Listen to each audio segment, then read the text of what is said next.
ملک پاکستان کے عظیم عالم دین، وحی الہی اور حدیث رسول صلی اللہ علیہ وسلم کے عظیم مبلغ محترم جناب فضیلت الشیخ حضرت مولانا قاری محمد خلیل الرحمن جاوید حفظہ اللہ تعالی کو، حضرت مولانا قاری خلیل الرحمن جاوید حفظہ اللہ تعالی کراچی سے تشریف لائے ہیں۔ اللہ ان کا تشریف لانا، دین کی خدمت کرنا، دین کی تبلیغ کرنا خالصتاً اپنی رضا کے لیے اپنی بارگاہ میں قبول فرمائے۔ اللہ کریم ایمان اور سلامتی والی لمبی عمر عطا فرمائے۔ حضرت مولانا قاری خلیل الرحمن جاوید حفظہ اللہ تعالی کا عنوان ہے رسول اللہ صلی اللہ علیہ وسلم کی بعثت سے قبل عرب کے حالات۔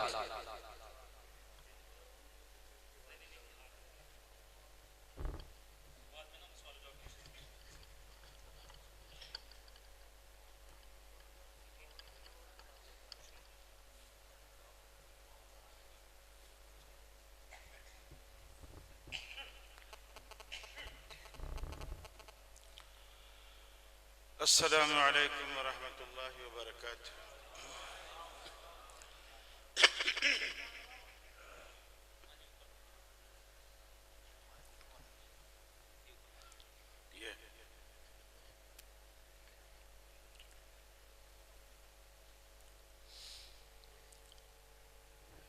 الحمد للہ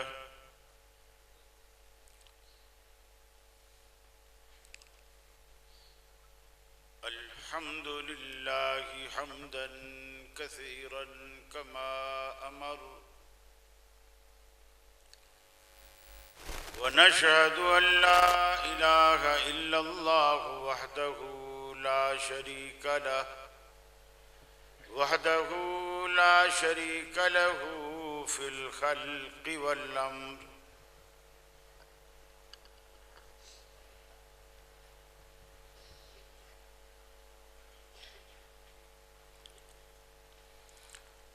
ونشهد أن سيدنا وسندنا محمدا عبده ورسوله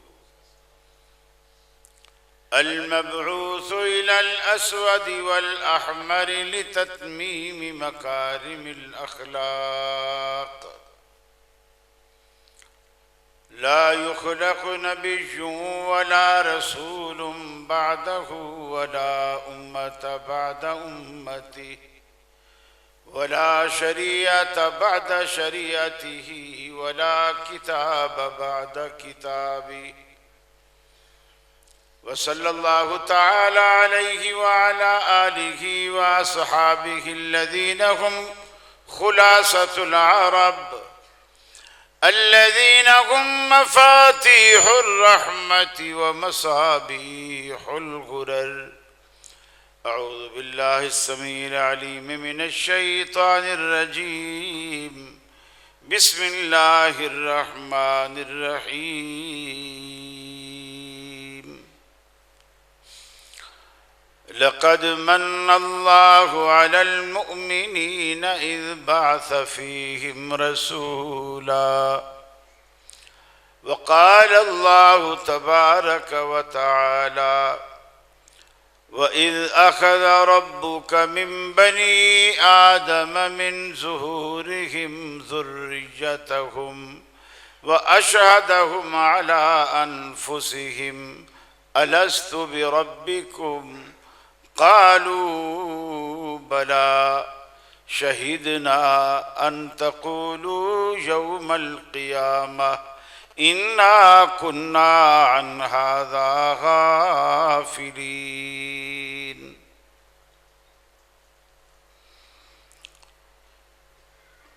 یہ مقصد ہے کہ دنیا سے جہالت دور ہو جائے، کلام اللہ سے مومن کا دل پر نور ہو جائے.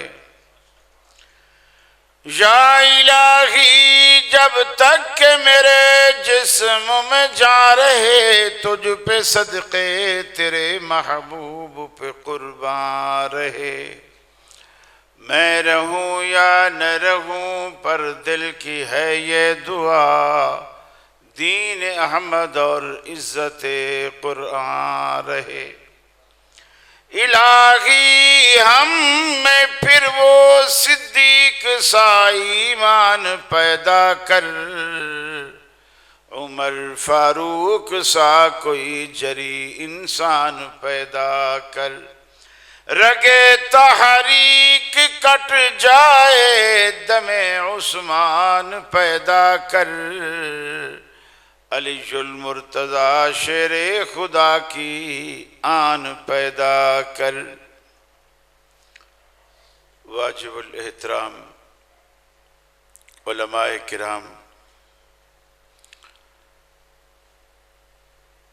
بکھڑے والی ہے یا بکھیڑے والی ہے؟ بکھڑے والی کے میرے اہل توحید مسلم بھائیوں، میری مسلم ماؤں بہنوں بیٹیوں، آپ کے ہاں یہ میری پہلی حاضری ہے۔ علاقہ گاؤں کا ہے، جو مجھے موضوع دیا ہے انتہائی روکھا، علمی ضرور ہے، دیہات کے لیے بالکل بھی مناسب نہیں تھا۔ یہ دیہاتی ماحول ہے، اور میں سن رہا تھا جس طرح ماشاءاللہ پسروری صاحب بیان فرما گئے، وہ آپ کے گاؤں گوٹھوں کے لحاظ سے وہ بیان بالکل ٹھیک تھا۔ یہ شہروں کے موضوع ہیں، آپ کی بعثت سے پہلے دنیا کی حالت کیا تھی، آپ کو پتہ لگ بھی جائے تو اس کا کیا فائدہ ہوگا آپ کو۔ اب تو وہ دور دوبارہ آنے والا نہیں ہے، وہ تو دور جاہلیت کا زمانہ تھا۔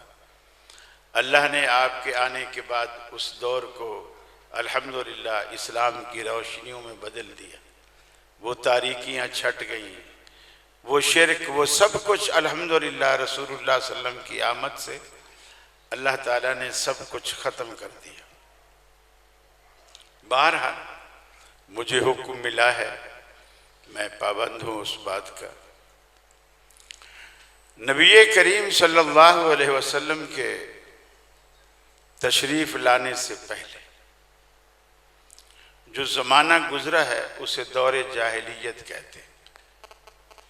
علم نام کی کوئی چیز نہیں تھی، حتیٰ کہ انسانیت نام کی کوئی چیز نہیں تھی، اور عجیب ایک ماحول تھا،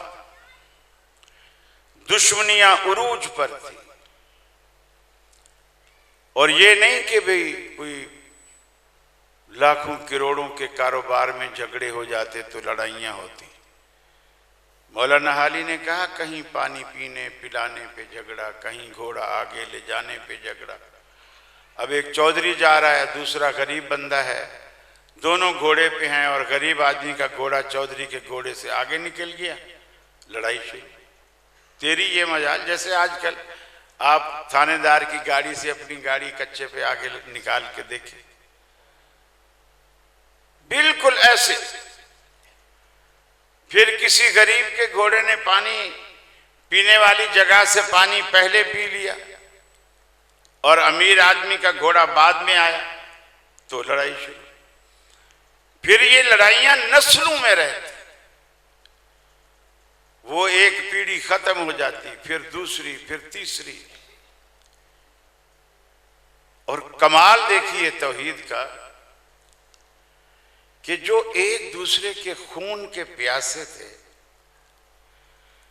توحید کی برکت نے انہیں شیر و شکر بنا دیا۔ ایسے بنا دیا جیسے دودھ کے اندر آپ چینی ڈالیں اور پھر اسے حل کریں، پینے سے پتہ چلے گا کہ دودھ میں چینی ہے، دیکھنے سے آپ کو چینی نظر نہیں آئے گی، یک جان ہو جائے، یک جان یک قالب۔ توحید نے ان ایک دوسرے کے خون کے پیاسوں کو ایسا یکجان کر دیا۔ اسی لیے اللہ رب العالمین نے قرآن پاک میں فرمایا، یہ اللہ رب العالمین کا احسان ہے کہ ان کے دلوں میں اللہ نے محبت پیدا کر دی، الفت پیدا کر دی۔ فرمایا اگر آپ ساری دنیا کے خزانے لو انفقت ما فی الارض جميعا، دنیا میں جو کچھ ہے اللہ کے رسول سے کہا جا رہا ہے، اگر آپ یہ سارا کچھ خرچ کر دیتے ان کے دلوں کو جوڑنے میں تو ما الفت بین قلوبہم، آپ کا سارا خرچ کرنا ضائع جاتا، آپ ان کے دلوں میں محبت پیدا نہیں کر سکتے تھے۔ ولیکن اللہ الف بینہم، لیکن یہ اللہ کا کرم اور احسان ہے کہ اس نے تو ان کے دلوں میں محبت پیدا کر دی۔ توحید محبت پیدا کرتی، شرک نفرت پیدا کرتا ہے، شرک دوریاں پیدا کرتا ہے، توحید قربتیں پیدا کرتی ہے، آپس میں بھی اور اللہ سے۔ اس کا ڈبل کام، آپ کو اللہ سے بھی جوڑتی ہے اور آپس میں بھی جوڑتی ہے۔ رسول اکرم صلی اللہ علیہ وسلم کا خالی طریقہ نماز بھی بندہ لے لینا، خالی طریقہ نماز، صف قدم سے قدم، کندھے سے کندھا، امیر غریب، چودھری چھوٹا، ذمہ دار ہاری، یہ فرق وہیں ختم ہو جاتا۔ ایک ہی صف میں کھڑے ہو گئے محمود و ایاز، نہ کوئی بندہ رہا نہ بندہ نواز، اللہ کے آگے سب ایک کھڑے، سیسا پلائی دیوار۔ یہ رسول اللہ کی بعثت سے پہلے دنیا اس قدر بچیاں پیدا ہوتی اور انہیں زندہ درگور کر دیا جاتا، چیختی رہتی، چلاتی رہتی، اور سنگ دل باپ مٹی قبر جیسی گڑھا کھودتا، بچوں کو باہر کھڑا کرتا، سائز چیک کرتا، پھر باہر نکالتا۔ بچے سمجھتے ابا ہمارے ساتھ کھیل رہا ہے، ان کو کیا پتا کہ آج ابا پر ایک خونی جنون سوار۔ آخر جب گڑھا قد کے برابر آ جاتا، بچی اندر کھڑی کرتے اور مٹی ڈالنا شروع کر دیتے، وہ روتی رہتی، وہ مٹی ڈالتے رہتے، روتی رہتی، مٹی ڈالتے رہتے۔ اللہ تعالیٰ نے اسلام جیسی نعمت آپ کو عطا کر کے اس ظلم سے بھی نجات دلائی، اس ظلم سے بچایا، اور بعض اس دور سے متاثر اب بھی موجود ہے۔ بہت ساری برادریوں میں رواج ہے، بیٹی پیدا ہوگی کوئی مبارکباد نہیں دے گا، اور اگر دے گا تو وہ ساری زندگی اس سے بات بھی نہیں کرے گا کہ اس نے مجھے آر دلائی، میری بیٹی پر مجھے مبارکباد دی۔ اللہ نے تو بیٹیوں کو رحمت بنا کے بھیجا، یہ اسلام کا ایک تحفہ ہے۔ اللہ نے جو ہمیں آپ کی آمد کے بعد فرمایا لقد من اللہ علی المؤمنین اذ بعث فیہم رسولا، اے مسلمانوں، اللہ رب العالمین نے آپ کے وجود کو آپ کے لیے، دنیا کے لیے، دنیا والوں کے لیے اپنا احسان عظیم قرار دیا۔ اللہ نے محمد عربی صلی اللہ علیہ وسلم کو جب مبعوث فرمایا، یہ اللہ کا بہت بڑا احسان تھا، اتنا بڑا احسان کہ تم دنیا میں چکا ہی نہیں سکتے۔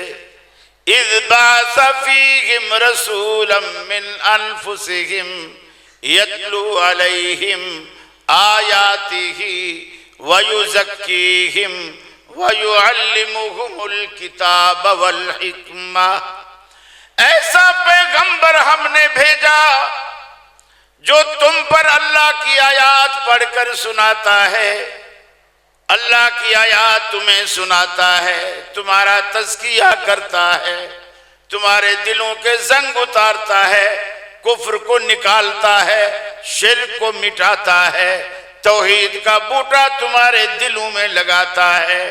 ایسا رسول ہم نے تمہارے پاس بھیجا، مگر ناقدروں نے اس پیغمبر کی قدر نہ کی۔ پورے کے پورے عرب میں بیت اللہ تک ان کے شرک سے، ان کی غلاظتوں سے محفوظ نہیں تھا۔ پورے بیت اللہ میں 360 بت سجا رکھے، اندر بھی باہر بھی چھت پہ بھی۔ حضرت ابراہیم علیہ السلام کا بت بھی بنا رکھا ہے، اسماعیل علیہ السلام کا بت بھی بنا رکھا ہے۔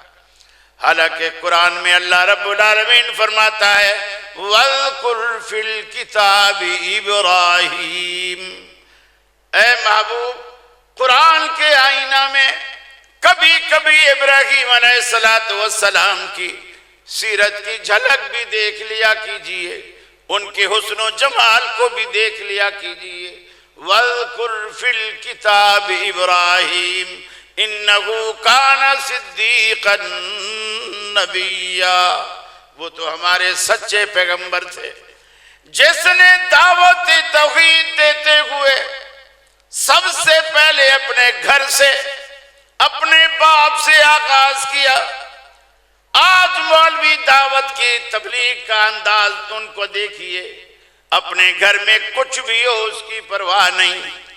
کراچی والے گجرا والے میں آ کے واز کریں گے، گجرا والے کراچی میں جا کے واز کریں گے، اپنے گھر کا پتہ نہیں۔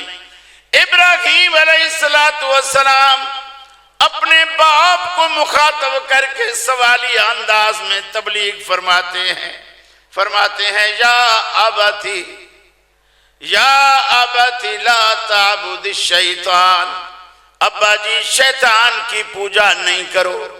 حالانکہ دنیا میں کوئی مشرک شیطان کی پوجا نہیں کرتا۔ کسی سے پوچھ کے دیکھیے، قبر پرست سے پوچھئے، گھوڑا پرست سے پوچھئے، حجر پرست سے پوچھئے، شجر پرست سے پوچھئے کہ تو شیطان کی پوجا کرتا ہے کہ نہیں، بولے گا نہیں۔ ابراہیم علیہ السلام نے اپنے والد آزر سے کہا لا تعبد الشیطان ان الشیطان کان للرحمن عصیا، آپ ابا جی شیطان کی پوجا نہ کرو، یہ تو رحمان کا بڑا نافرمان ہے۔ اس لیے شیطان کی پوجا دنیا میں کرنے والا کوئی نہیں، لیکن ابراہیم علیہ السلام نے واضح فرما دیا اللہ کے علاوہ جس کی بھی کوئی پوجا کرتا ہے وہ شیطان کی پوجا ہے، چاہے وہ پیغمبر کا باپ ہی کیوں نہ کرے۔ اللہ کے علاوہ جس کی بھی کوئی پوجا کرتا ہے وہ شیطان کی پوجا ہے۔ پھر فرمایا لِمَ تَعْبُدُ، ابا جی لِمَ تَعْبُدُ مَا لَا يَسْمَعُ وَلَا يُبْصِرُ، آپ ان کی پوجا کیوں کرتے ہو جو نہ سن سکتے ہیں نہ دیکھ سکتے ہیں، نہ سن سکتے ہیں نہ دیکھ سکتے ہیں۔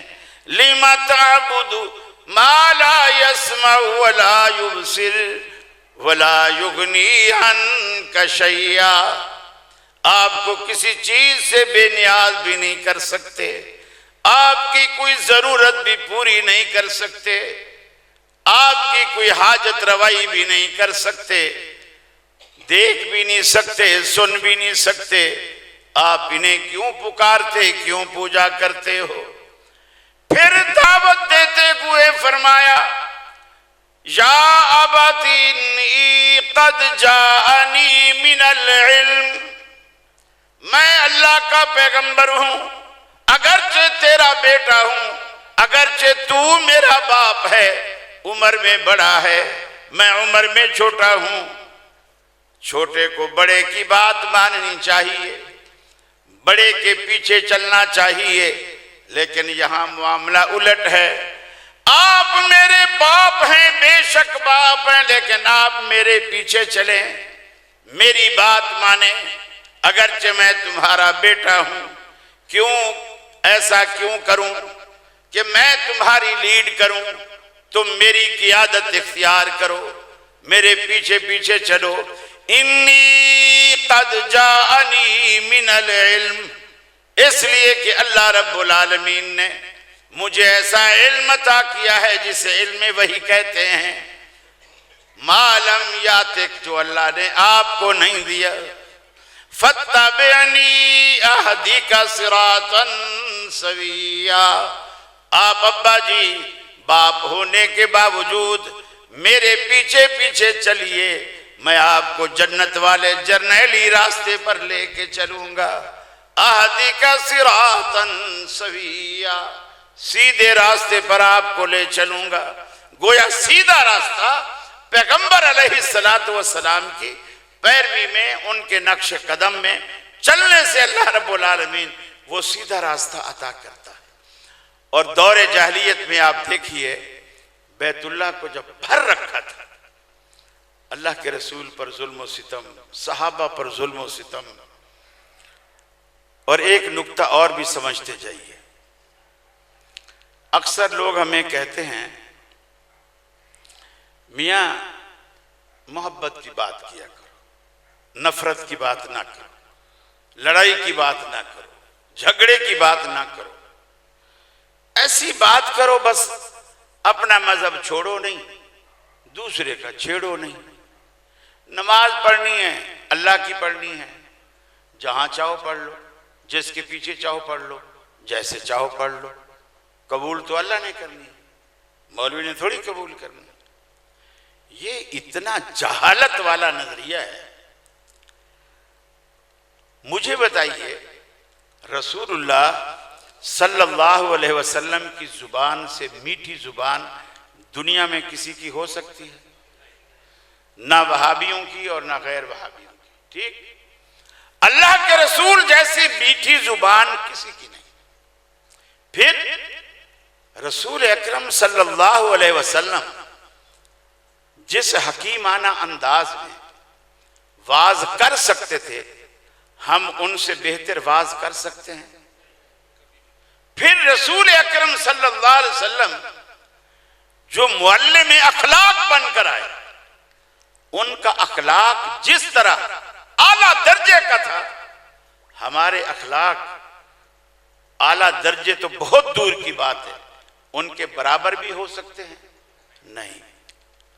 پھر کیا وجہ تھی کہ رسول اللہ صلی اللہ علیہ وسلم نے جب دعوت اور تبلیغ کا آغاز کیا تو وہ لوگ آپ سے لڑنے مرنے پر تیار ہو گئے، اور اتنے دشمن بن گئے کہ مکہ میں رہنا بھی، ان کا جینا بھی حرام کر دیا، حتیٰ کہ اللہ نے آپ کو اجازت دی کہ آپ مکہ چھوڑ دیں، اور آپ اللہ کے حکم سے مکہ چھوڑ کر چلے گئے۔ صحابہ کو بھی تلقین کی، کچھ پہلے چلے گئے، ابو بکر کو آپ ساتھ لے کے گئے، کچھ ان کے بعد آئے، لیکن مکہ چھوڑ گئے۔ مجھے بتائیے، جب رسول اللہ اتنا میٹھا بولنے والے، دنیا نے کیوں ان کو ان کے شہر سے نکال دیا؟ غیروں نے نہیں، اپنوں نے۔ دنیا ہزار ظلم کرے اس کا غم نہیں، اپنے جب ظلم کرتے ہیں نا، دنیا ہزار ظلم کرے اس کا غم نہیں۔ مارا جو پھول تم نے وہ پتھر سے کم نہیں، اپنے پھول بھی مارے تو پتھر لگتے۔ رسول اللہ نے جرم کیا کیا تھا، نعوذ باللہ من ذالک، کہ آپ کو مکے میں رہنا آپ پر حرام کر دیا اور نکلنے پر مجبور کر دیا۔ اخلاق آپ کا اعلیٰ، زبان آپ کی میٹھی، کردار آپ کا مثالی، ہم ان سے اچھے تو ہو نہیں سکتے۔ پھر کیوں کہتے ہو کہ میاں مل ملا کے؟ رسول اللہ نے مل ملانے والی بات نہیں کی ہوگی۔ اصل میں یہ بھی آج نکھیڑا ہو جائے، یہ جو لوگ کہتے ہیں نا کہ ہم تبلیغ کرتے ہیں اور ہماری تبلیغ سے لوگ ناراض نہیں ہوتے، خوش ہوتے، جڑتے ہیں، یہ آج میں فارمولہ بتا رہا ہوں۔ اگر کسی مفتی، کسی خطیب، کسی عالم کی تبلیغ دعوت آپ کے شہر میں ہر بندے کو بھاتی ہے، اس کا مطلب ہے وہ سچ نہیں کہہ رہا، وہ سچ کہہ ہی نہیں رہا، اس لیے کہ ہم نبی سے اوپر جا ہی نہیں سکتے۔ نبی کریم نے جو بات کی لوگ ناراض ہوئے، وہ آپ کی نعوذ باللہ بد اخلاقی سے، زبان کی تلخی سے نہیں، حق گوئی سے، حق گوئی سے لوگ ناراض۔ لوگ آج ہمیں مثالیں دیتے ہیں، یہ جو ایک جماعت ہے لاہور کے قریب ایک شہر ہے، وہاں ان کا بڑا اجتماع ہوتا ہے۔ لوگ کہتے ہیں کہ جی دیکھو وہ بھی تو ہے، امریکہ چلے جائیں وہ نہیں روکتا، چین چلے جائیں وہ نہیں روکتا، برطانیہ چلے جائیں وہ نہیں روکتا، دنیا کے کسی بھی کافر ملک میں چلے جائیں ان کو ویزا دھڑا دھڑا آرام سے مل جاتا ہے۔ کتنی بااخلاق جماعت ہے، کتنی بااخلاق جماعت ہے۔ حافظ اللہ بہاولپوری رحمۃ اللہ علیہ اکثر کہتے تھے کہ کسی محلے کے اندر نا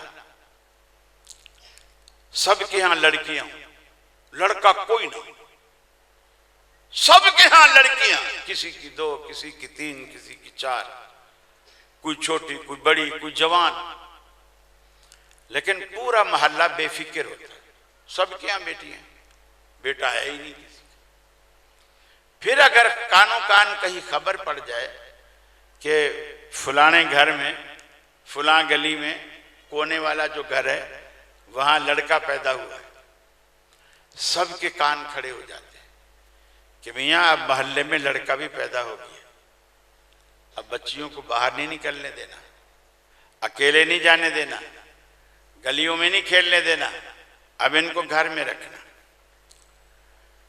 یہ مثال دے کر وہ فرمایا کرتے تھے جن کو امریکہ بھی آنے دیتا ہے، روس بھی آنے دیتا ہے، چین بھی آنے دیتا ہے، دنیا کا ہر کفر انہیں آنے دیتا ہے، اس کا مطلب ہے وہ ساری لڑکیاں ہیں، ان میں لڑکا کوئی بھی نہیں ہے، ساری لڑکیاں، لڑکا کوئی نہیں، کسی کو خوف ہی نہیں۔ رسول اللہ صلی اللہ علیہ وسلم نے جو جماعت تیار کی تھی، ایک ایک بندہ کانٹے کی طرح چبھتا تھا، دوسرے کانٹے کی طرح چبھتا تھا۔ ابو بکر صدیق رضی اللہ تعالی عنہ غزوہ بدر سے واپس جب گھر آئے تو بیٹے نے کہا، اس وقت تک اس نے ایمان قبول نہیں کیا تھا، ابا آج میرے سامنے تلوار کے سامنے کئی دفعہ آپ میرے سامنے آئے اور میں نے جب غور سے دیکھا ہے تو میرا ابا ہے، میں نے چھوڑ دیا۔ صدیق اکبر نے پتہ ہے کیا کہا؟ صدیق اکبر نے کہا، بیٹا اللہ کی قسم اگر تو میری تلوار کے سامنے ایک دفعہ بھی آتا نا، میں تیرا سر تن سے جدا کر دیتا۔ یہ جو خونی رشتوں کی پاسداری ہے، خاص کر جب اسلام اور کفر کا فرق، یہ پاسداری اسلام نہیں کرتا، یہ پاسداری کفر کرتا ہے، یہ کفر پاسداری کرتا ہے، اسلام نہیں کرتا۔ آپ اس دور میں آپ دیکھیں رسول اللہ صلی اللہ علیہ وسلم کا واعظ کرنا کتنا مشکل ہے، کتنا مشکل ہے۔ آپ طائف میں جاتے، طائف میں دیکھیے، اب آپ کا اخلاق بھی دیکھیے، کبھی آپ نے پتھر مارنے والوں کو پتھر نہیں مارا، بد دعائیں دینے والوں کو کبھی بد دعا نہیں دی، ہمیشہ دعائیں دی۔ اللہ نے کہا بھی، حبیب اگر آپ کہو تو یہ طائف کے دونوں پہاڑ آپس میں ملا دوں اور چکی کے 2 پاٹوں کی طرح، جیسے گیہوں پیستا ہے 2 پتھروں کے درمیان، ایسے اہل طائف کو پیس کے رکھ دوں۔ اللہ کے رسول نے فرمایا، اللہ جب تو ان کو پیسنے پر قادر ہے، ان کے دل پھیرنے پر بھی تو قادر ہے نا، ان کو پیسنے کی بجائے ان کے دل پھیر دے، ان کے دل پھیر دے۔ اور یہ کن کے لیے کہا؟ جو آپ کو پتھر مار رہے ہیں، لو لہان ہے۔ حضرت زید بن حارثہ کہتے ہیں کہ جسم سے خون بہ رہا ہے اور نیچے آپ نے جوتی پہنی ہوئی تھی اور خون اس میں جمع ہو کے پھر سوکھ کے پاؤں سے جوتی چپک گئی، نکل نہیں رہی تھی، پانی ڈالا خون کو دھویا تو نکل، جوتی چپک گئی خون کی وجہ سے۔ آپ نڈھال ہو کر، ایک باغ تھا اس میں آپ نے پناہ لی۔ حضرت زید نے کہا، اللہ کے رسول، ان بدبختوں نے آپ کو بہت تکلیف دی ہے، آپ ان کے لیے بد دعا کیجیے، ان کے لیے بد دعا کیجیے۔ نبی مکرم نے حضرت زید کی درخواست پر ہاتھ اٹھا دیا زید کی درخواست پر ہاتھ اٹھا دیا، اور ہاتھ تو اٹھائے، زید بھی خوش ہو گئے، میری بات آپ نے مان لی، اب طائف کی خیر نہیں۔ لیکن جب آپ نے ہاتھ اٹھائے فرمایا اللہم اہد قومی فإنہم لا یعلمون، اے الہ العالمین اس قوم کو ہدایت دے دے، یہ پتھر اس لیے مارتے ہیں یہ میری حقیقت کو نہیں جانتے، یہ نہیں جانتے کہ میں ان کا کتنا خیر خواہ ہوں، یہ جہنم کی طرف اصلی بد نصیب جانا چاہتے ہیں، میں انہیں بار بار جنت کی طرف کھینچتا ہوں۔ فَإِنَّهُمْ لَا يَعْلَمُونَ، اللہ انہیں ہدایت دے دے، ان کے دلوں کو موڑ دے۔ آج وہی طائف ہے جہاں اللہ کے رسول پہ پتھر مارے گئے، آج طائف میں جا کے دیکھو اسلام کا پرچم لہراتا ہے، رسول اللہ کی دعاؤں کا نتیجہ ہے، رسول اللہ کی دعاؤں کا ثمرہ ہے۔ میرے بھائیوں، آپ تبلیغ کا وہی انداز اپنائیے، یہ چھوڑ دیجئے دنیا کے رکھ رکھاؤ، وہی رکھ رکھاؤ کیجئے جو اللہ کے حبیب نے رکھا۔ آپ نے ہر مشکل جھیلی، بڑے بڑے صحابہ کرام، بڑے بڑے صحابہ کرام بے یار و مددگار، مکے سے نکالے گئے، کپڑے چھینے گئے، دولت چھینی گئی، مکانوں پہ قبضے کیے گئے، اور اولادیں چھین لی گئیں، بیویاں چھین لی گئیں، بالکل خالی ہاتھ مکے سے ہجرت کر کے مدینے آئے۔ اللہ رب العالمین نے اللہ رب العالمین نے 10 سال بعد فاتح کی حیثیت سے جب آپ کو مکے میں داخل فرمایا، آپ مکے میں داخل ہوتے ہیں، صحابہ کرام کی خوشی دیدنی تھی، ان کے چہرے دیکھنے والے تھے، ہر ایک کے دل میں خیال تھا کہ آج تو خوب بدلے لیں گے، اس نے میرا مال چھینا تھا، اس نے میرے مکان پہ قبضہ کیا تھا، آج تو خوب بدلے لیں گے۔ سعد بن عبادہ نے اعلان کیا الیوم یوم الملحمہ، ارے آج تو بدلے کا دن ہے، انتقام کا دن ہے، ایک ایک سے بدلہ لیں گے۔ اللہ کے رسول کے کانوں میں یہ آواز پڑی تو آپ بے چین ہو گئے، آپ نے بلایا سعد ادھر آؤ، یہ جملے تم نے کہے، اللہ کے رسول میں نے کہے، فرمایا یہ نہ کہو بلکہ یہ اعلان کرو الیوم یوم المرحمہ، ارے آج تو مہربانی کا دن ہے، محبت کا دن ہے، شفقت کا دن ہے، لا تثریب علیکم اليوم، آج تم پر کسی قسم کی کوئی گرفت، کوئی پکڑ دھکڑ نہیں۔ حضرت سعد کہتے ہیں اللہ کے رسول آپ ان کے مظالم بھول گئے، خبیب کو کیسے انہوں نے سولی پر چڑھایا، بلال کو مکہ کے دہکتے انگاروں پر چت لٹا دیتے، قبر سے رسنے والے پانی سے وہ دہکتے انگارے بجھ جاتے، سمیہ کو 2 اونٹوں کے درمیان باندھا، مخالف سمت میں دوڑایا، برچھی بیماری، اللہ رب العالمین کی اس نیک بندی پر اتنا ظلم کیا، جسم 2 لخت کر کے رکھ دیا۔ اللہ کے رسول آپ ان کے وہ سارے مظالم بھول گئے، آپ سجدہ کرتے، ان کے عباش لڑکے آپ کے کندھوں پر اونٹوں کی اوجڑیاں لا کے ڈال دیتے، کتنا ستایا، آپ بھول گئے وہ ساری باتیں۔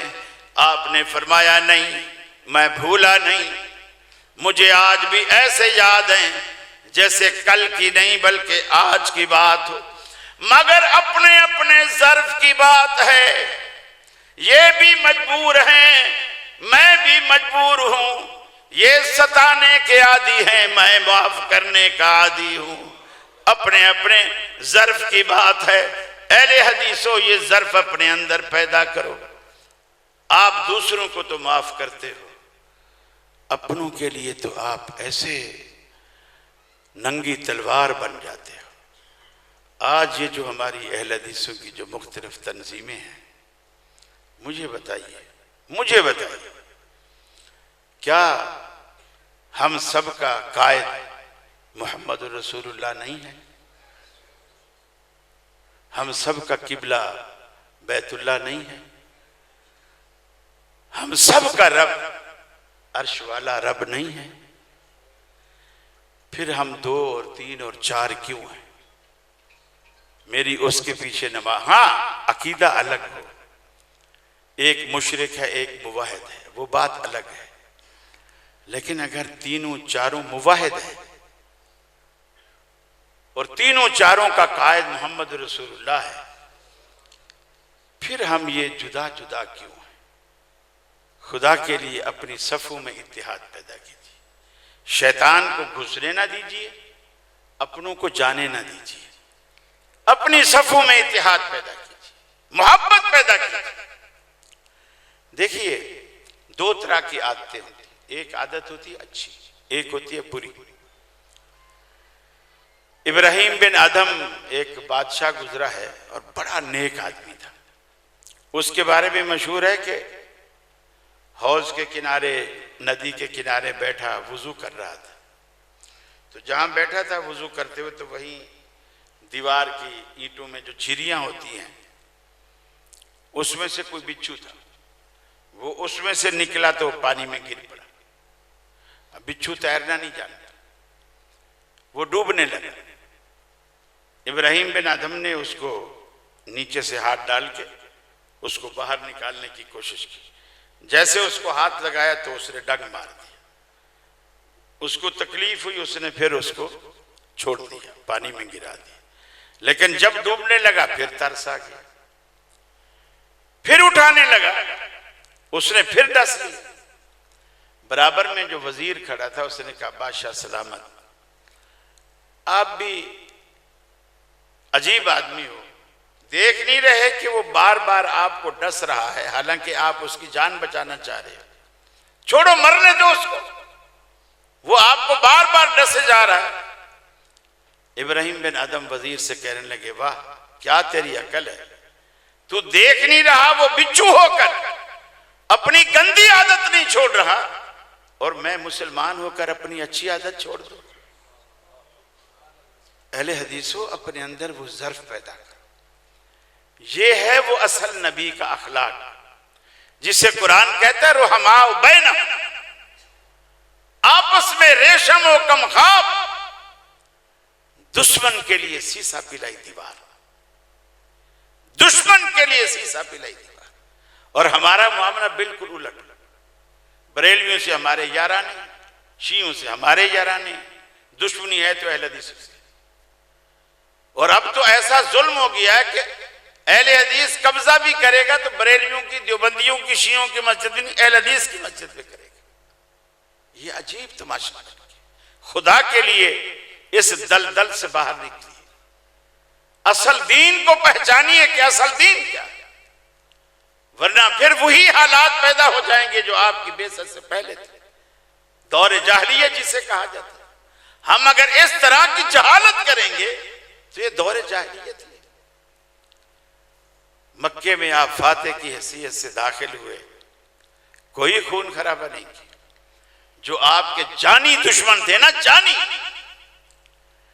جو اصل جن سے جنگیں لڑی گئی، آپ نے ابو سفیان رضی اللہ تعالیٰ عنہ کے گھر کو، جو اس وقت ابھی مسلمان نہیں ہوئے، ان کے گھر کو دارالامن قرار دے دیا، صرف ابو سفیان کے لیے نہیں، فرمایا جو بھی اس گھر میں داخل ہو جائے گا اس کو امن ہے، اسے ہم کچھ نہیں کہیں گے، اور ویسے بھی جو اپنے اپنے گھروں میں بھی داخل ہوگا اور اندر سے کنڈی لگا لے اور ہمارے ساتھ لڑنے نہ آئے، ہم اسے کچھ نہیں کہیں گے، عورتوں کو کچھ نہیں کہیں گے، بچوں کو کچھ نہیں کہیں گے، بوڑھوں کو کچھ نہیں کہیں گے۔ اسلام نے دشمنی کے بھی آداب بتائے، دشمنی کے بھی آداب بتائے۔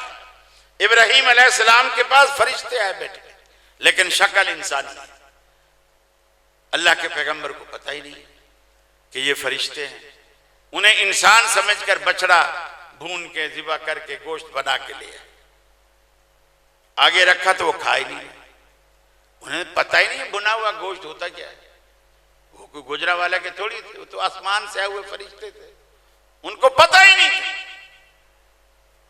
قرآن کہتا ہے اوجس فی نفسی، ابراہیم علیہ السلام اپنے دل ہی دل میں ڈرنے لگے، اپنے دل میں ڈرے۔ دل میں کیوں ڈرے؟ کہ اس وقت کا یہ دشمنی کا اصول تھا، جس سے دشمنی کرتے تھے اس کے گھر کا نمک نہیں کھاتے تھے، دشمنی میں بھی ضابطے تھے۔ اب یہاں یہ ضابطہ ہے، آپ کا دروازہ کھٹکائیں گے، دوست ہوں گے، ریوالور چھپائے ہوئے ہوں گے، آئیں گے، پہلے کھانا کھائیں گے، چائے پئیں گے، اور جاتے جاتے فیر کر کے باہر کے چلے جائیں گے۔ جب انہیں دیکھا ابراہیم علیہ السلام نے تو کھانا نہیں کھا رہے، تو ابراہیم علیہ السلام گھبرائے کہ یہ کہیں ایسا نہ ہو کہ دشمن ہوں جو میرے گھر کا نمک نہیں کھا رہے، دشمن نہ ہوں۔ پھر انہوں نے اپنے بارے میں وضاحت کہ ہم اللہ کی طرف سے فرشتے بھیجے گئے ہیں۔ تو مقصد کہنے کا یہ ہے کہ دشمنی کے بھی کچھ اصول اور ضابطے ہوتے ہیں۔ دور جاہلیت سے سبق لیجئے، اللہ کے رسول نے اس اندھیرے دور کو کیسے ختم کیا؟ اپنے اخلاق سے، اپنے کردار سے۔ اسلام تلوار سے نہیں پھیلا، لوگ جھوٹ بولتے ہیں، اسلام تلوار سے نہیں پھیلا، اسلام اپنے اعلیٰ اخلاق سے پھیلا، اعلیٰ کردار سے پھیلا۔ لوگ آپ کو دیکھتے تھے، آپ کس طرح، اب ایک بندہ مسجد کے اندر، اونٹنی بیٹھی مسجد کے اندر، اونٹ بٹھایا اور اس کی اوٹ میں بیٹھ کر پیشاب کرنے لگا، صحابہ مارنے کے لیے دوڑے، آپ نے انہیں روکا، پانی منگوایا، پانی بہا دیا، فرمایا یہ جاہل ہے، اسے پتہ ہی نہیں کہ یہ اللہ کا گھر ہے۔ اسے سمجھایا پہلے ذہن سازی تو کرو کہ یہ اللہ کا گھر ہے، یہاں عبادت کی جاتی ہے، اسے پاکیزہ رکھا جاتا ہے، صاف ستھرا رکھا جاتا ہے، یہاں غلاظت نہیں کرتے۔ اس کے دل میں یہ بات اتنی بیٹھی کہ اس نے دعا کی کہ اللہ مجھ پہ اور محمد صلی اللہ علیہ وسلم کی تو جان آپ نہیں بچائی ہے نا، یہ تو سارے مجھے مارنے والے تھے، یہ مارنے والے تھے۔ اخلاق، اللہ کے رسول بیٹھے ہیں، ایک بندہ آ کے کہتا ہے انت محمد، کہ آپ محمد ہیں صلی اللہ علیہ وسلم؟ آپ فرماتے ہیں نعم انا محمد، ہاں میں ہی محمد ہوں۔ اسے وہ کہتا ہے کیا واقعی آپ ہی محمد ہیں؟ آپ نے کہا واقعی میں ہی محمد ہوں۔ اس نے کہا کیا آپ قسم کھا کر کہتے ہیں کہ آپ ہی محمد ہیں؟ آپ نے کہا واللہ انا محمد صلی اللہ علیہ وسلم، اللہ کی قسم میں ہی محمد ہوں۔ اور اگر ہم سے کوئی پوچھے کہ تو خلیل ہے، بولیں گے ہاں بھائی مجھے ہی خلیل کہتے ہیں، پھر دعا نہیں واقعی تو ہی خلیل ہے، اب تھوڑا سا ہماری بھی ٹون بدل جائے گی۔ اور اگر تیسری دفعہ پوچھے تو قسم کھا کر بتا تو خلیل ہے، اب ہماری زبان نہیں ہاتھ جواب دیں گے۔ رسول اللہ کا کردار دیکھیے، کردار دیکھیے۔ اہل حدیثو، جلسوں کا فائدہ ہی تب ہے جب سیرت کے وہ موتی آپ کی زندگی میں آ جائے۔ اگر وہ نہ آئیں، یہ پیسہ خرچ کرنا جلسوں پہ، تقریروں پہ، وعظوں پہ، اشتہاروں پہ، سب بیکار۔ دو بندے، ایک بندہ بھی آپ کے اس بیان سے راہ راست پر آتا ہے، اثر قبول کرتا ہے، آپ کے جلسے کی قیمت وصول ہو گئی۔ یہ ہر سال کانفرنسیں کروانا اچھی بات ہے، لیکن لوگوں کو کانفرنسوں میں کچھ دو۔ ایسا نہ کرو کہ ساری رات جلسہ ہو، صبح لوگوں سے پوچھیں جی مولوی صاحب نے کیا بیان کیا، جی یہ تو پتہ نہیں پر مزہ بڑا ہے۔ مزے لینے کے لیے جلسے نہیں ہوتے، مزے لینے کے لیے عمر شریف کو بلایا ہے، وہ مزے آئیں گے۔ اللہ کے بندو، جلسے کا ایک مقصد ہے، مسجد کا ایک مقصد ہے، واعظ کا ایک مقصد ہے، نصیحت کا ایک مقصد ہے۔ آپ نے دیکھے نا کتنی پیار محبت سے کوشش کی، آخر فاتح کی حیثیت سے جب داخل ہوئے، بیت اللہ کے بتوں کو بھی آپ نے گرایا، حضرت علی کو کندھوں پر سوار کیا، سیڑھی نہیں تھی، آپ کو اپنے کندھے پر سوار کیا اور آپ اٹھے، وہ اونچے ہو گئے، بولا چھت سے بتوں کو نیچے گرا، ساری چھت صاف کر دی، اندر سے سارے وہ صاف کر دی.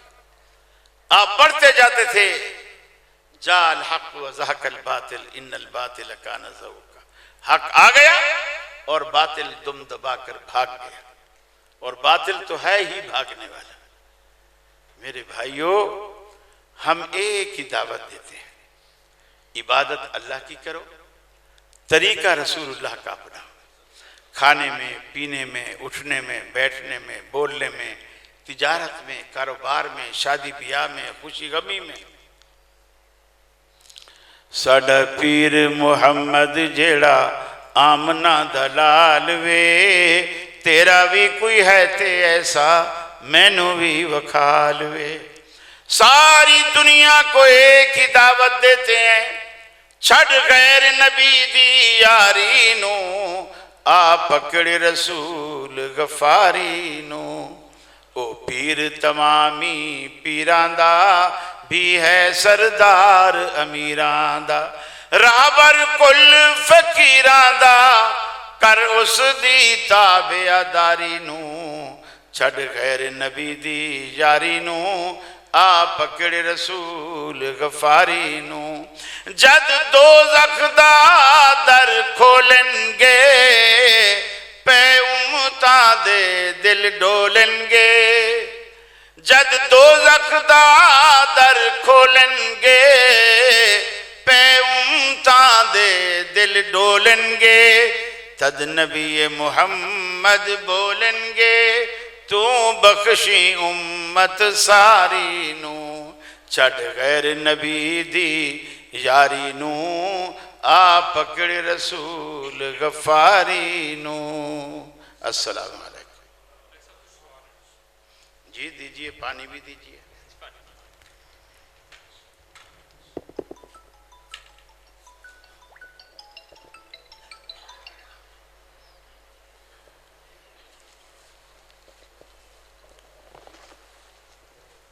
دو سوال. نماز میں تشہد کے بعد دعائیں عربی کے علاوہ کسی اور زبان میں بھی کر سکتے ہیں؟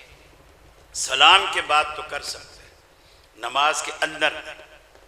میں تو اس کا بھی قائل نہیں ہوں کہ اگر آپ مولوی ہیں اور آپ کو عربی آتی ہے تو آپ عربی میں خود دعائیں بنا وہ بالکل ایسا ہی ہے جیسے آپ پنجابی میں دعا مانگیں اور اپنی عربی بنا کے دعا مانگیں، ایک جیسا ہے.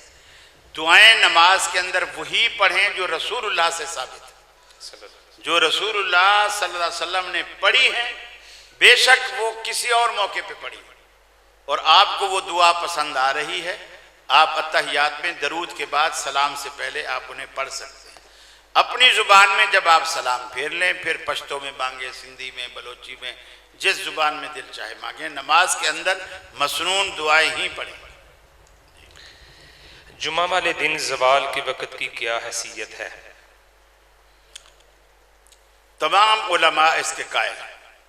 حرم میں ہر روز، بیت اللہ میں زوال کی کوئی یہ نہیں کہ زوال ہوتا نہیں، زوال ہوتا ہے، پابندی نہیں ہے. وہاں آپ کسی بھی وقت بیت اللہ میں جا رہے ہیں، آپ نفل پڑھ سکتے ہیں. آپ کا کسی وقت طواف مکمل ہوا، طواف کے بعد آپ دوگانہ جو دو نفل پڑھتے ہیں آپ پڑھ سکتے ہیں. لیکن ہمارے ہاں صرف جمعہ میں، آپ جب بھی مسجد میں آئیں جمعے والے دن جتنی چاہے آپ رکعتیں پڑھیں، 6 پڑھیں، 10 پڑھیں، 12 پڑھیں، 20 پڑھیں، جتنا دل چاہے پڑھیں. جب تھک جائے بیٹھ جائیں. اور اگر آپ اس وقت آئیں جب خطیب خطبہ دے رہا ہو تو آپ پھر صرف 2 رکعتیں پڑھیں اور 2 رکعتیں پڑھ کر پھر آپ بیٹھ جائیں، پھر زیادہ رکعتیں نہیں پڑھیں. جی جی جی ایک منٹ پہلے سوال جی. آپ لکھ کے دے دیں ان کو، اوپر دیں. نماز کے بعد اجتماعی دعا کی شرعی حیثیت کیا ہے؟ سنت نہیں ہے، دعا آپ کی ضرورت ہے. جیسے میں نے تقریر ختم کی، میں نے کہا مجھے پانی دو. اب کسی نے مجھ سے پوچھا کہ جی اللہ کے رسول نے تقریر کے بعد پانی پیا تھا، میں کہہ ہی نہیں رہا کہ یہ سنت ہے، جو میری ضرورت ہے. میں نے تقریر کی، مجھے پیاس لگ گئی. آپ جب یہ مانیں گے کہ یہ آپ کی ضرورت ہے تو آپ کو دلیل دینے کی، دلیل ڈھونڈنے کی، دلیل بتانے کی ضرورت ہی نہیں. اور دعا واقعی ضرورت ہے، دعا واقعی ضرورت ہے. آپ کو ہمارے علماء نے غیر اللہ سے مانگنے سے روکا ہے، آپ اللہ سے بھی مانگنا چھوڑ گئے، اتنے پکے وہابی ہو گئے، اللہ سے بھی مانگنا چھوڑ گئے۔ اور اللہ کے رسول کیا فرماتے؟ مَلَّا يَسْأَلِ اللَّهَ يَغْضَبْ عَلَيْهِ، جو بندہ اللہ سے نہیں مانگتا اللہ اس سے ناراض ہوتا ہے۔ اللہ مانگنے سے خوش ہوتا ہے، نہ مانگنے سے ناراض ہوتا ہے۔ فرضوں کے بعد دعا مانگنا سنت نہیں ہے، لیکن آپ کی ضرورت ہے، آپ جب چاہے مانگیں، چاہے فرضوں سے پہلے مانگیں، فرضوں کے بعد مانگیں، گھر میں مانگیں، دفتر میں مانگیں۔ اذا سألک عبادی عنی فإنی قریب اجیب دعوت الداع اذا دعان، جب بھی میرے بندے آپ سے پوچھیں میں ان کے قریب ہوں یا دور، انہیں بتاؤ میں ان کے قریب ہوں، اور جب بھی میرا بندہ مجھے پکارے اجیب، میں اسے قبول کرتا ہوں۔ تو اللہ جب آپ کی سننے پر ہر وقت تیار ہے، آپ کیوں مولویوں کو پریشان کرتے ہو کہ مانگوں کہ نہ مانگوں؟ ضرورت آپ کی ہے، مولوی کی تھوڑی ہے۔ اب میری شادی ہوئی ہے اور میں عمر کے اس حصے میں ہوں، مجھے دوسری شادی کی بھی ضرورت نہیں ہے۔ اگر میں فرض کیا آپ کے یہ بکھیڑے والی میں امام ہوں اور آپ میری دعاؤں پہ فرض کیا کہ میں دعا مانگتا بھی ہوں، ہر فرض کے بعد مانگتا ہوں، لیکن میری دعا میں شادی کی دعا کبھی نہیں آئے گی، اور آپ میں جتنے کنوارے بیٹھے ہوئے ہیں ان کو تو پانچوں ٹائم دعا ہی شادی کی چاہیے، پانچوں ٹائم یہی دعا چاہیے۔ وہ اگر میری دعا پہ رہیں گے تو ساری زندگی کنوارے رہیں گے۔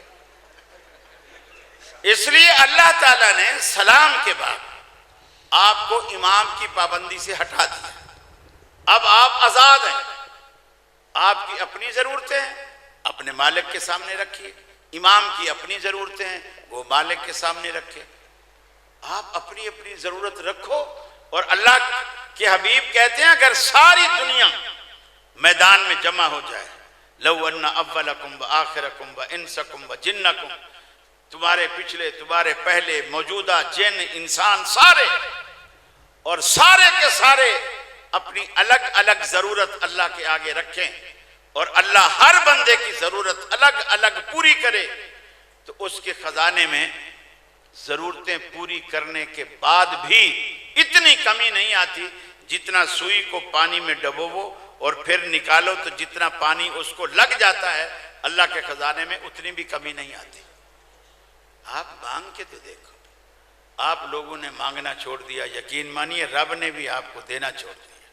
آج ہم اسی لیے پریشان ہیں، اللہ سے مانگنے کی پھر سے عادت ڈال، دو عادتیں اپنا لیجیے، آدھی رات کو اٹھ کر اللہ کے سامنے رونے کی اور مانگنے کی، یہ وہ عادتیں ہیں یقین مانیے آپ کو بادشاہ بنا دیں، بادشاہ۔ آپ نے بچپن اپنا دیکھا ہوگا، نہیں تو اپنے بچوں کا بچپن دیکھا ہوگا، بچے جو بول نہیں سکتے، 1 سال کے 1.5 سال کے 6 مہینے کے جو بول نہیں سکتے، ان کو جب کسی چیز کی ضرورت ہوتی ہے مانگتے ہیں، کیسے مانگتے ہیں؟ روتے۔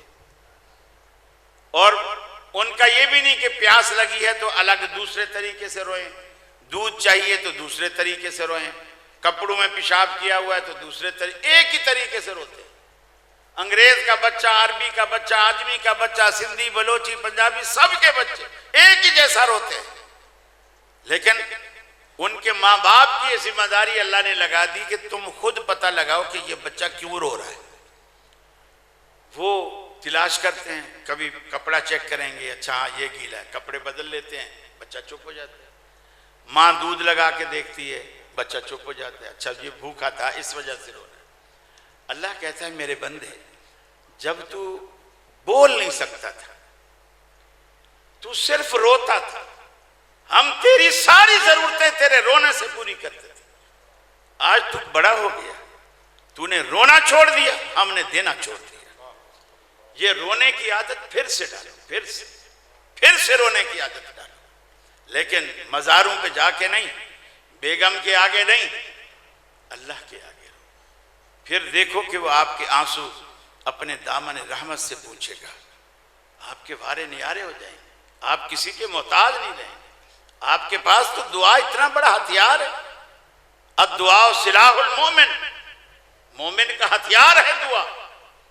جہاں ساری تدبیریں دنیا کی فیل ہو جاتی ہیں، وہاں سے پھر دعا کا کام شروع ہوتا ہے۔ ارے کون کہتا ہے کہ خدا نظر نہیں آتا؟ ایک وہی تو نظر آتا ہے جب کچھ نظر نہیں آتا۔ آپ یقین تو کریں، اس ذات پر بھروسہ تو کریں۔ من یتوکل علی اللہ فہو حسبہ۔ اہل حدیثو، اپنے حال پہ رحم کرو، اللہ سے دوستی لگاؤ، اللہ سے یاری لگاؤ، اللہ پہ بھروسہ کرو، اللہ پہ توکل کرو، ہر چھوٹی چھوٹی چیز اللہ سے مانگو، اللہ خوش ہوتا ہے کہ میرا بندہ مجھ سے تعلق رکھ رہا ہے۔ بس جب آپ یہ چیز کر لو گے، دنیا کی کوئی طاقت آپ کو نیچا نہیں دکھائے گی انشاءاللہ۔ جزاکم۔ بس جی، قاری صاحب، جس مسجد میں یا مسجد کے احاطے میں قبر ہو، اس مسجد میں نماز کے متعلق کیا حکم ہے؟ اگر تو مسجد پہلے ہو تو وہاں قبر بنانی حرام ہے، اور اگر قبر پہلے ہو تو وہاں مسجد بنانی حرام ہے۔ عرب کے اہل حدیثوں میں اور برصغیر کے اہل حدیثوں میں کیا فرق ہے؟ یعنی عرب کے اہل حدیث کیا کسی کے مقلد ہیں، جس طرح کچھ لوگ کہتے ہیں؟ علماء مقلد نہیں ہیں۔ مشہور یہ ہے کہ وہاں کا سرکاری مذہب حنبلی ہے، لیکن علماء جیسے ادھر بھی آتے ہیں، قاری سدیس ہیں، شریم ہیں، اور بھی ائمہ ادھر آئے ہیں، وہ یہاں برملا کہتے ہیں کہ اہل حدیث ہمارے بھائی ہیں، اور اہل حدیث وہ خوش ہوتے ہیں کہ وہ ایسے سمجھتے ہیں کہ جیسے ہم اپنوں میں آ گئے، تو وہ سنت کے متبع ہیں۔ اور یہ تقریباً یہ جو بڑے بڑے ائمہ ہیں، خاص کر یہ سارے بنو تمیمی ہیں، عدالت کے بڑے قاضی، بڑے جج، اور بنو تمیم پورے کا پورا قبیلہ اہل حدیث، اور یہ واحد قبیلہ ہے جس کی تعریف اللہ کے رسول نے فرمائی۔ ایک تو یہ اسماعیل علیہ السلام کی اولاد سے ہیں، اور دوسرا آپ نے فرمایا دجال کا فتنہ جب پیدا ہوگا اور دجال آئے گا، بنو تمیم دجال کے سامنے ایسی سیسا پلائی دیوار بن جائے گا، لوہے کے چنے چبوائے گا اسے، اور وہ بھی ناکوں۔ یعنی یہ آج بھی الحمدللہ ان کو آپ جا کے دیکھیں، بنو تمیمیوں کو، سارے کے سارے اہل حدیث ہیں، بالکل وہی نقطہ نظر، وہی نظریہ جو آج الحمدللہ اہل حدیث کا ہے۔ باقی کوئی اکا دکا کوئی اس میں دوسرا بھی ہو تو ہم اس کو گنتے نہیں ہیں، کھاتے ہوئے۔ آٹے میں نمک کو نہیں گنا جاتا، آٹا دیکھا جاتا ہے۔ جی، قبر میں جو 3 سوال ہونے، ان میں سے بعض لوگوں کا عقیدہ ہے کہ نبی صلی اللہ علیہ وسلم قبر میں آپ سامنے پیش ہوتے ہیں، اللہ تعالیٰ سامنے نبی صلی اللہ علیہ وسلم کی پیش کرتے ہیں۔ 3 سوالوں میں تو یہ خیر ثابت نہیں ہوتا، من نبیوں کا، ما دینوں کا، من ربوں کا، تیرا نبی کون ہے، تیرا دین کیا ہے۔ وہ چوتھا سوال بناتے ہیں، وہ چوتھا سوال یہ بناتے ہیں کہ اللہ تعالیٰ کے فرشتے اس سے پوچھیں گے ماذا تقول فی ھذا الرجل، اس بندے کے بارے میں تو کیا جانتا ہے؟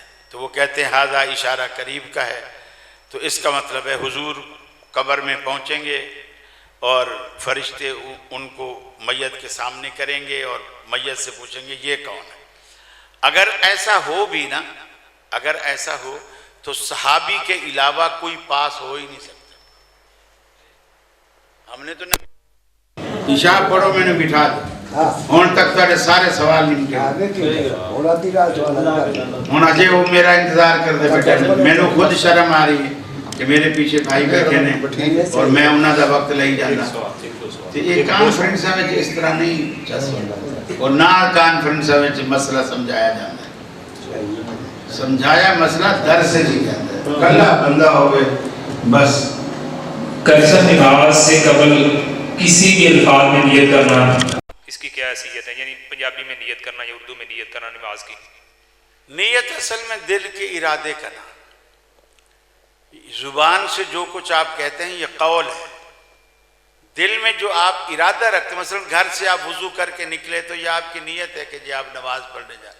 عامر لیاقت نے ٹی وی پہ مجھ پہ یہی سوال کیا تھا، تو میں نے کہا اگر نیت کرنا ہر ضروری ہے تو پھر صرف نماز کی تھوڑی، پھر تو اللہ کے رسول نے فرمایا انما الاعمال بالنیات، تمام اعمال کا دار و مدار نیتوں پر ہے، تمام اعمال کا۔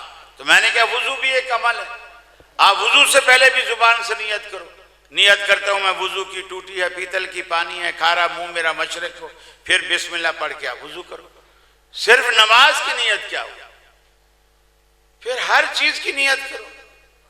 میں نے کہا یہاں جی ٹی وی میں اگر نماز ہو رہی ہے تو یہاں بھی الگ نیت کرنی پڑے گی، جس امام نے عامر لیاقت کرتا پہنا ہوا ہے اس امام کے پیچھے اللہ اکبر، نیت پھر ہر جگہ نیت کرو ہر چیز کی. تو یہ بدعی چیزیں ہیں. اور پھر اس سے بھی پتہ چلتا ہے کہ یہ بدعت ہے. ساری نماز تکبیر تحریمہ سے لے کر سلام تک ساری نماز عربی میں ہے. اگر نیت بھی اللہ کے رسول نے سکھلائی ہوتی تو یہ بھی عربی میں ہوتی. پشاور میں پشتو میں ہے، ملتان میں سرائکی میں ہے، حیدرآباد میں سندھی میں ہے، کراچی میں اردو میں ہے، پنجاب میں پنجابی میں ہے. تو اس کا مطلب یہ ہے کہ یہ چیز ہمیں ہمارے کسی مادری زبان والے نے سکھائی ہے، اللہ کے رسول نے نہیں سکھائی. ٹھیک بس جی. آخری سوال ہے، بسم اللہ کی جگہ پہ 786 کہنا یا لکھنا کیا یہ جائز ہے؟ یہ تو آپ کو آپ کا نانا بھی بتائے گا. آپ نانے کو جب گھر میں آتا ہے نا، پنجابی کلچر ہے بسم اللہ جی آیا نو، آپ نانے کو بولو نانا 786 اندر آ، پھر وہ بتائے گا آپ کو کہ کتنا جائز ہے اور کتنا ناجائز. واخر دعوانا الحمدللہ.